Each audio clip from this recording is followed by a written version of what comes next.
Hello everyone, सभी को नमस्कार। मेरा नाम है प्रिंस यागी। मैं हूं आपका फिजिक्स मेंटोर, आपका होस्ट, आपका दोस्त। स्वागत करता हूं आपके खुद के परिवार पे, आपके खुद के चैनल पे फिजिक्स विद प्रिंस पर। देखिए, वैसे तो दो सब्जेक्ट के बीच में कोई कंपैरिजन नहीं होता, ना ही कोई बड़ा होता है ना ही कोई छोटा होता है, लेकिन कुछ ऐसे टॉपिक होते हैं, कुछ ऐसे यूनिट होती है, कुछ ऐसी इक्वेशन होती है, कुछ ऐसी लॉजिक्स होते हैं जहां पे एक सब्जेक्ट दूसरे को सुपीरियरिटी दे जाता है। लेकिन यहां पे मैं कोई बड़ा या छोटा नहीं दिखा रहा। थंबनेल में यहां से भी लिखा है physics is greater than math, but according to what? According to math आप सभी को पता है कि 1+2=3 करेक्ट है, बट अकॉर्डिंग टू फिजिक्स ये गलत है। Isn't it mind blown? So let's start with this riddle. इस पहेली के साथ थोड़ा आगे चलते हैं। इंटरेस्टिंग फैक्ट है। जो लुक एट दिस बॉय, ये एक छोटा सा बच्चा, ये look at this kid. Kid कहना ज्यादा अच्छा होगा। ये यहां पे एप्पल गिन रहा है, इसके हाथ में जो एप्पल है वो एक है। अब ये गिन क्या रहा है कि अगर मैं 1+2 कर देता हूं तो 3 आ जाता है। हाँ, इसके लिए सिंपल मैथमेटिक्स है, एलिमेंट्री, कि sir 1+1=2, 2+1=3, and according to this kid 1+2=3 is also correct.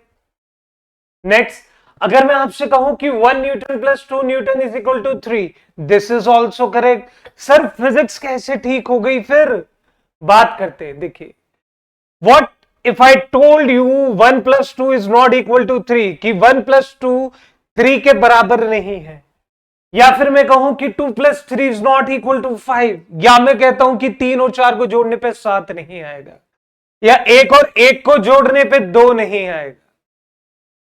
Sir ये सारी चीजें पॉसिबल है, लेकिन फिजिक्स के अंदर सबसे पहले आप ये समझेंगे कि आप बात किसके बारे में कर रहे हैं। If you are talking about a scalar quantities, scalar quantity वो क्वांटिटी होती है जिनके पास केवल और केवल मैग्नीट्यूड होता है, they do not have any direction. और वेक्टर क्वांटिटी वो होती है जिनके पास डायरेक्शन और मैग्नीट्यूड दोनों होते हैं। So if I am taking two vector here, one is 1 newton, another one is 2 newton, तो कितने बच्चे आप में से ऐसे हैं जो अभी ये कहेंगे कि सर ए वेक्टर प्लस बी वेक्टर का जो सम है वो 3 न्यूटन आने वाला है? मुझे नहीं लगता, क्योंकि रीजन है, क्योंकि जब कभी वेक्टर्स की कहानी आती है, जब कभी वेक्टर की कहानी आएगी, तो बात यहां पे एक चीज निकल के आती है, डायरेक्शन। अरे अगर वो सेम डायरेक्शन में है तभी तो एंगल 0 लोगे, लेकिन यहां पे जो डायरेक्शन है वो एक दूसरे के अलग है। कितने डिग्री पर है? 90 डिग्री पर। तो सर यहां पे तो 90 डिग्री आ गया, यहां तो एंगल का खेल आ गया। केवल हम मैग्नीट्यूड को लेके इसे ऐड नहीं कर सकते, और यही वजह है कि जो वेक्टर क्वांटिटी होती है, सबसे पहले तो ये देख लेते हैं कि वेक्टर क्वांटिटी होती क्या है। A quantity that has magnitude and direction. Magnitude is nothing but a number, and direction is can be anything, north, east, south, west. Okay, और you can just represent by this one. जहां से start हो रहा है उसे tell कहते हैं, जहां खत्म हो रहा है उसे हेड कहते हैं। ये मैग्नीट्यूड कहलाता है, और ये पोर्शन, ये एरो किसे डिफाइन करता है? डायरेक्शन को डिफाइन करता है। बट अभी तक बच्चों को हम यही पढ़ाते आ रहे, vector is anything, vector is a quantity that having magnitude and direction. वो क्वांटिटी जिसके पास डायरेक्शन और मैग्नीट्यूड हो, लेकिन साथ में उसने follows laws of vector. But sir why it needs laws of vector? इसका रीजन बहुत सिंपल सा है। जो वेक्टर क्वांटिटी होती है जरूरी नहीं है वो सेम डायरेक्शन में हो। इसका सबसे पहला रीजन, सेम डायरेक्शन हमेशा पॉसिबल नहीं है, क्योंकि अगर सेम डायरेक्शन होता है तो 1+2=3 लिख देते हैं, कोई दिक्कत की बात नहीं है। लेकिन अगर वहां थीटा की बारी आती है तो उसके लिए आपको कोई अलग फॉर्मूला की रिक्वायरमेंट है। तो सर ये 1+2 जो अभी आप बता रहे हैं ये 3 क्यों नहीं होता, इसको एक्सप्लेन करें। देखिए, वेक्टर्स को ऐड करने के लिए या वेक्टर्स को प्रोडक्ट करने के लिए, वेक्टर को माइनस करने के लिए, और यहां तक कि वेक्टर को डिवाइड करने के लिए अलग अलग रूल है। आप लोगों ने देखा होगा मैं आपसे कहता हूं 2 into 3 तो आप डायरेक्टली कह देते हैं 6। मैं कहता हूं 3 - 2 तो आप कहते हैं सर 1। लेकिन अगर मैं कहने लगूं कि एक वेक्टर है जिसकी वैल्यू है 2 जूल और एक वेक्टर है जिसकी वैल्यू है 3 जूल, और आपसे पूछने लगूं कि सर इनका प्रोडक्ट क्या आएगा, तो बच्चा आगे पूछेगा सर प्रोडक्ट क्या आएगा। देखो प्रोडक्ट होते हैं दो तरीके के, एक होता है क्रॉस, एक होता है कौन सा, डॉट। इस वाले पार्ट में साइन आता है और इस वाले पार्ट में कॉस आता है। तो रिक्वायरमेंट बार बार किसकी पड़ रही है, थीटा की। तो कोई एक ऐसा फॉर्मूला जनरेट करना पड़ेगा ना जहां पे थीटा आ जाए, हम इजिली उस वैल्यूज को पुट करके थीटा की वैल्यू पुट करेंगे और डायरेक्टली वैल्यू को निकाल लेंगे। सपोज करो मेरे पास दो वेक्टर है, एक वेक्टर है ए नाम का जिसको आप देख पा रहे हैं, ये रहा, एक वेक्टर है बी नाम का। तो याद रखना जब कभी किसी वेक्टर्स को ऐड किया जाता है तो कंडीशन होती है कि पहले वाले का जो हेड होता है दूसरे वाले के टेल से जुड़ा होना चाहिए। The head of one vector touches the tail of the next vector. ये इसका हेड है, ये इसकी टेल है, ये सेकंड वाले बी वेक्टर का टेल है, वो उसका हेड है। तो इनका जो रिजल्टेंट आएगा वो पहले वाले के टेल से शुरू होकर दूसरे वाले के हेड तक आएगा। Done with it. सो लिखने का तरीका ऐसे है, या फिर मैं एक इक्वेशन लिख सकता हूं जो आपको थोड़ा फायदा देगी। कैसे sir, R vector is equal to A vector plus B vector. Exactly आप ऐड कर रहे हैं, तो सर हम भी तो यही कर रहे थे, लेकिन ये आर निकालना तो बहुत मुश्किल है। इसके लिए कुछ लॉस की रिक्वायरमेंट पड़ती है, and there are two laws. First one is triangle law of vector addition. Suppose करें आपके पास दो वेक्टर हैं, आपको पता है ट्राइंगल के अंदर तीन साइड होती है, तो किसी दो साइड को आप वेक्टर ए वेक्टर बी का नाम दे दीजिए। देखिए पिछले वाला सेगमेंट यहां भी आ गया। अब मैंने इसे थोड़ा एडजस्ट करा और इसे आगे की तरफ एक्सटेंड कर दिया। यहां पे मैं एक चीज बता देता हूं कि यदि आप दो वेक्टर्स के बीच में एंगल निकालना चाहते हैं, यदि आप किसी भी दो वेक्टर्स के बीच में एंगल निकालना चाहते हैं, जैसे ए वेक्टर इधर है और बी वेक्टर सपोज करो इधर है, तो याद रखिएगा to find the angle, to find the angle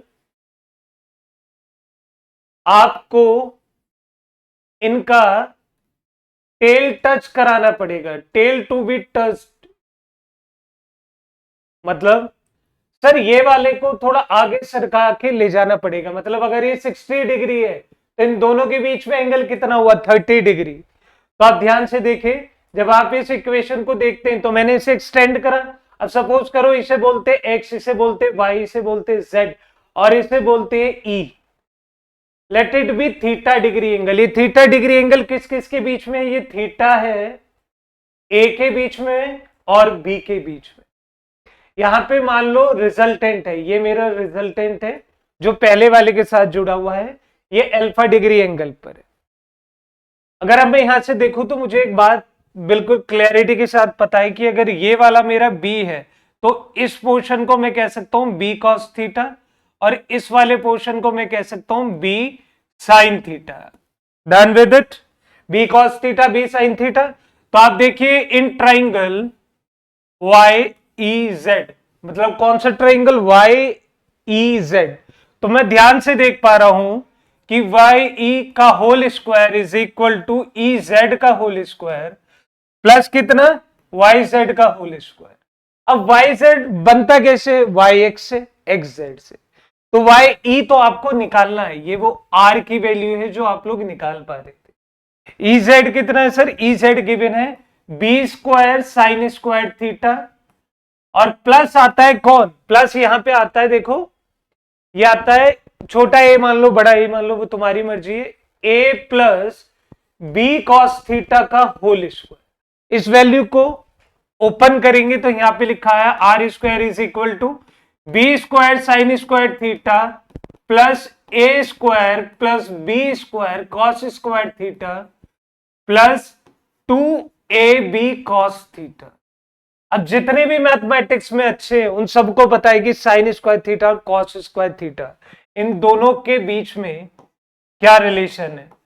sir B square बाहर निकालेंगे, अंदर बचेगा sine square theta plus cos square theta, साथ में बचेगा a square plus 2ab cos theta.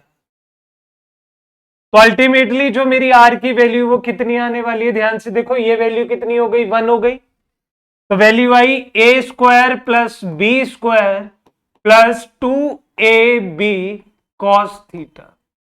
तो यदि आप 1+2 वेक्टर का रिजल्टेंट निकालना चाहते हैं तो इस फॉर्मूले की रिक्वायरमेंट आपको होगी। और यदि आपसे कोई पूछेगा कि अल्फा कैसे निकलेगा तो उसके लिए आप निकाल देंगे tan अल्फा, और tan अल्फा की वैल्यू पता है परपेंडिकुलर अपॉन हाइट, तो परपेंडिकुलर हो गया b साइन थीटा अपॉन में कितना हो गया a plus b cos theta.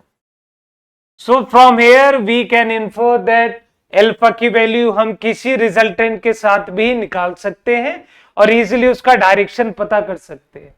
Same यही फिनोमिना हम किसके साथ करेंगे, देखिए सेम पैटर्न हम चलाते हैं, इसके साथ इसे एक्सटेंड करते हैं, थीटा यहां पे लेते हैं, और आपको पता है कि एक पैरेललोग्राम के अंदर अपोजिट साइड इक्वल होती है, पैरेलल होती है, तो ये ए है तो ये भी है, ये वाला बी है तो ये वाला भी है, तो ये भी अल्फा हो गया। Then according to this law as well, r is equal to nothing but a square plus b square plus 2ab cos theta.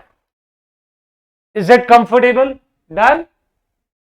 चलिए, तो हम अपनी आज की इस बात को कंप्लीट कर लेते हैं ना कि 1+2 3 क्यों नहीं आया था, क्योंकि भाई r की वैल्यू में पुट करोगे यहां पे, तो ध्यान से देखें a की वैल्यू कितनी है 1, b की वैल्यू कितनी है 1 2, तो मैंने इस फॉर्मूले में पुट करा तो 1 का स्क्वायर प्लस 2 का स्क्वायर प्लस 2 इंटू 2 कॉस कितना है 90 डिग्री, ये दोनों 90 डिग्री एंगल पे हैं।